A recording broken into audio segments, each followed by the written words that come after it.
Hello everyone, my name is doctor Shubham Jain and sorry अगर ये video थोड़ा सा लेट आ रहा है तो क्योंकि यार जोधपुर जाके वापस आना और फिर बहुत ज़्यादा थक जाना, पेपर बहुत लेंदी था।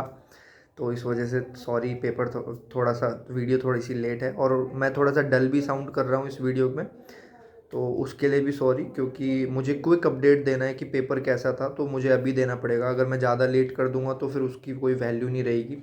पेपर अभी कल दिया है तो अब उसके बारे में अब आज ही बात करना ज़रूरी है, वरना फिर मैं भूल भी जाऊंगा जो जो भी मेरे दिल में आ रहा है।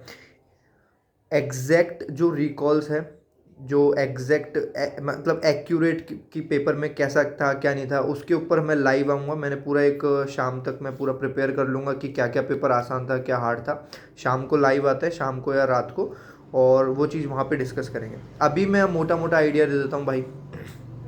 पेपर वन को लोग इजी कह रहे हैं, लेकिन मेरे को ऐसा नहीं लगता। पेपर टू को लोग हार्ड कह रहे हैं, मुझे ऐसा भी नहीं लगता।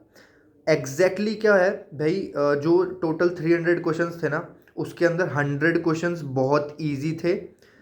बचे हुए 100 क्वेश्चंस मॉडरेट लेवल के थे, और जो बचे हुए लास्ट के 100 क्वेश्चंस थे वो तो एक्सट्रीम लेवल के थे, बहुत ज़्यादा हार्ड थे। कैंसर स्टेजिंग और कैंसर मैनेजमेंट और मतलब अंट शंट सवाल पूछ रहे हैं, कंफ्यूजिंग ऑप्शंस, तो ये सब पूछा था भाई। जो इजी क्वेश्चन थे वो बहुत ही ज़्यादा इजी थे यार, बहुत ही ज़्यादा इजी थे। हर्पीस सिम्प्लेक्स वायरस का मल्टी न्यूक्लिएटेड जाइंट सेल्स पूछा था उन्होंने जैंक्समेयर पे। इसके अलावा आउला आउला इंक्लूजन बॉडी पूछी थी, है ना, और आउला अपीयरेंस पूछा था, रीड स्टनबर्ग सेल वाला। तो बहुत ही इजी क्वेश्चन पूछ लिए थे। फार्मा के कुछ क्वेश्चंस मॉडरेट लेवल में आते हैं, है ना। फार्मा के कुछ जो क्वेश्चंस है, फॉर एग्जांपल जो ग्राफ वाला क्वेश्चन था, मुझे तो पल्ले ही नहीं पड़ा भाई, मैं तो रूल आउट भी नहीं कर पा रहा था उसमें।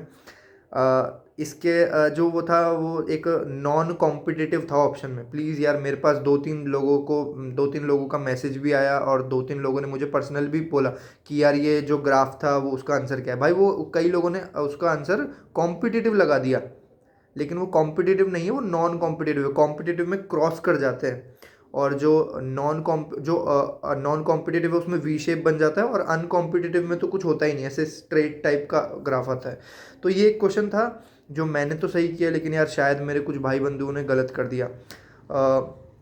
इसके अलावा जो मॉडरेट लेवल के क्वेश्चंस थे वो काफ़ी कंफ्यूजिंग ऑप्शंस थे यार। मेरे को लेबिटालॉल का जो क्वेश्चन आया था, मुझे यार वो कंफ्यूजन लगा काफ़ी। उसमें ऑप्शंस में समझ में नहीं आ रहे थे। एक आध सवाल पूछा था कि वेजो डायलेशन है कि वेजो कॉन्स्ट्रिक्शन है कि वेजो पेरिफेरल वेजो डायलेशन है, तो उसके लिए भी मेरे को थोड़ा सा प्रॉब्लम हुआ। एनाटमी के क्वेश्चंस कुछ इमेज बेस्ड तो जो आसान थे, बाकी कुछ क्वेश्चन पूछा था ईसोफेगस से रिलेटेड, कि ईसोफेगस के कॉन्स्ट्रिक्शंस कहाँ कहाँ पे कौन से सेंटीमीटर पे पूछा था। 25 सेंटीमीटर पे क्या है, तो उसका तो मैंने ब्रोंकस लगाया था जो मेरा सही था। लेकिन एक सिमिलर क्वेश्चन और था इसी से रिलेटेड भाई। रेडियोलॉजी का एक सवाल था, वो नंबर काउंट करना, रिब्स की नंबर काउंट करना। मेरे को तो वो पल्ले ही नहीं पड़ा वो तो अपन ने शायद गलत कर दिया, गारंटी गलत करा है। लेकिन हाँ, जो मैंने जो इजी क्वेश्चंस है, 100 इजी क्वेश्चंस जो हैं, उसके अंदर मैंने 80 करेक्ट करे हैं, मेरे को इतना कॉन्फिडेंस है।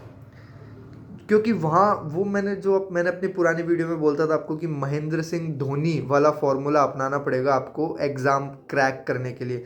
क्योंकि ये एग्ज़ाम एफएमजी का जो था वो मॉडरेट टू डिफ़िकल्ट लेवल था, है ना। तो अगर इसके अंदर आप बिल्कुल ध्यान से, जो क्वेश्चन आसान था उसको अगर कोई गलत करता है ना इस पेपर में, तो वो थोड़ा सा एक अनफॉर्चुनेट कंडीशन हो जाएगी। बहुत कुछ परेशानियां तो हमने बहुत झेल ली यार, कभी एग्जाम प्रीपोन हो रहा है, कभी पोस्टपोन हो रहा है, अब साला ये difficult paper sorry sorry for that. मतलब क्या क्या यार, क्या क्या प्रॉब्लम फेस करेंगे, पर कोई बात नहीं भाई, तुम्हारा स्माइल करते हुए सारी प्रॉब्लम फेस करेगा, सारी चीज़ें जीतेगा। एग्ज़ाम मेरा यार एवरेज हुआ है, अदर जूल में हूँ मैं अभी। अनसर्टिनिटी है, जब तक रिजल्ट नहीं आएगा तब तक डर लगा रहेगा। लेकिन एक चीज़ तो मैं गारंटी से कह सकता हूँ कि यार 80 क्वेश्चंस तो मैंने कंफर्म सही करे हैं, इजी पॉइंट इजी वाले में। अब जो मॉडरेट क्वेश्चन थे उसमें मैंने कई क्वेश्चन में रूल आउट किया, तो हो सकता है उसमें से 40-50 क्वेश्चंस करेक्ट हो जाए। और जो डिफिकल्ट थे भाई, जो इंस्ट्रूमेंट दे रखे थे अजीब अजीब से, ऑब्जन गाइनी के, और एक स्टेपलर दे रखा था सर्जरी का, तो ऐसे करके इंस्ट्रूमेंट पे क्वेश्चन थे जो मेरे को नहीं आते थे, तो कईयों में अनटप्पे लगाने पड़े भाई। कुछ पीएसएम के क्वेश्चन थे, है ना, पीएसएम के कुछ जीडीपी से रिलेटेड क्वेश्चन थे, कुछ वो स्कूल के पैरामीटर से रिलेटेड क्वेश्चन थे, तो वो मैंने गलत करे हैं। और आई डोंट नो कि मैंने प्राइमोडियल और सेकेंडरी वाला एक ऑप्शन था कि हैंड वॉशिंग इन कोविड हो सकता है, मैंने वो भी शायद गलत किया। तो यार गलतियाँ काफ़ी करी है, लेकिन जो इजी क्वेश्चंस थे ना, बिल्कुल इजी क्वेश्चंस, 100 इजी क्वेश्चंस आए थे कम से कम, उसमें से मुझे पक्का पता है मैंने 80 सही करे। जो महेंद्र सिंह धोनी वाली, एम एस धोनी वाली जो अप्रोच फॉलो करनी थी मैंने करी, वहाँ पे मैंने गलती नहीं करी बिल्कुल भी, जो गलत नहीं होने चाहिए थे।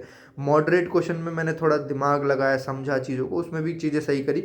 अब हार्ड क्वेश्चन पे डिपेंड करता है कि मेरे अनटप पे कितने लगे, क्योंकि हार्ड क्वेश्चंस बहुत ज़्यादा थे यार, मैं झूठ नहीं बोल रहा, मैं जो रियलिटी बता रहा हूँ आपको कि मेरा एक्सपीरियंस कैसा था।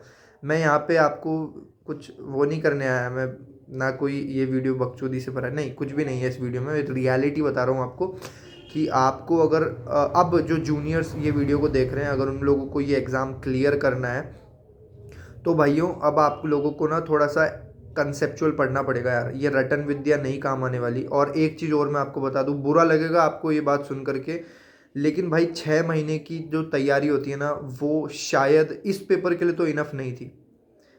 5 से 6 महीने अगर कोई तैयारी कर रहा है तो वो इनफ नहीं पड़ेगी, आपको पूरे 5 साल एमबीबीएस में थोड़ा थोड़ा 1-1, 2-2 घंटा रोज पढ़ना पड़ेगा, ताकि आपके बेसिक कॉन्सेप्ट सही हो जाए। फॉर एग्जाम्पल एक बहुत ही ईजी क्वेश्चन, बहुत ज़्यादा ईजी क्वेश्चन एक आया था मैक्रो और माइक्रो न्यूट्रिएंट्स पे, है ना। उसके अंदर आपसे पूछ रहे थे कि मैक्रो न्यूट्रिएंट्स का एग्जाम्पल बता दो।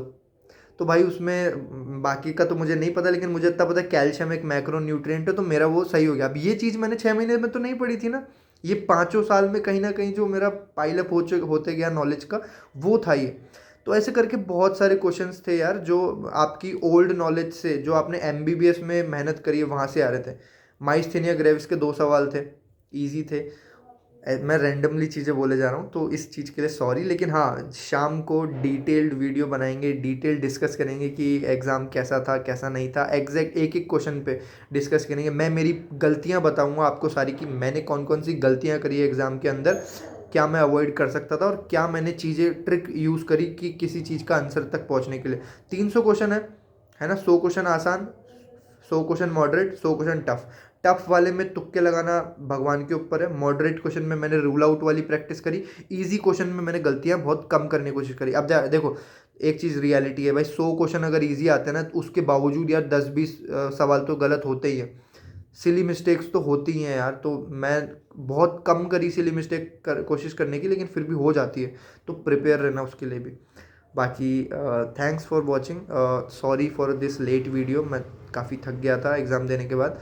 मैंने तो सोचा था कि पूरा व्लॉग ही कर दूं, लेकिन जब पेपर 2 मैंने देखा, मैं मेरी सारी बनाई हुई वीडियो भूल गया भाई। नहीं, अभी तो छोड़ो, थोड़ा रुको, थोड़ा रिजल्ट आने दो। बाकी हाँ, मुझे कॉन्फिडेंस है कि बढ़िया पेपर किया है मैंने, मेरी मेहनत करी थी बढ़िया, मैंने क्वेश्चंस भी अच्छे से समझे थे, करे थे। और होपफुली यार अब रिज़ल्ट भगवान के हाथ में है, एनबीई के हाथ में है थोड़ा, बाकी देखते हैं यार।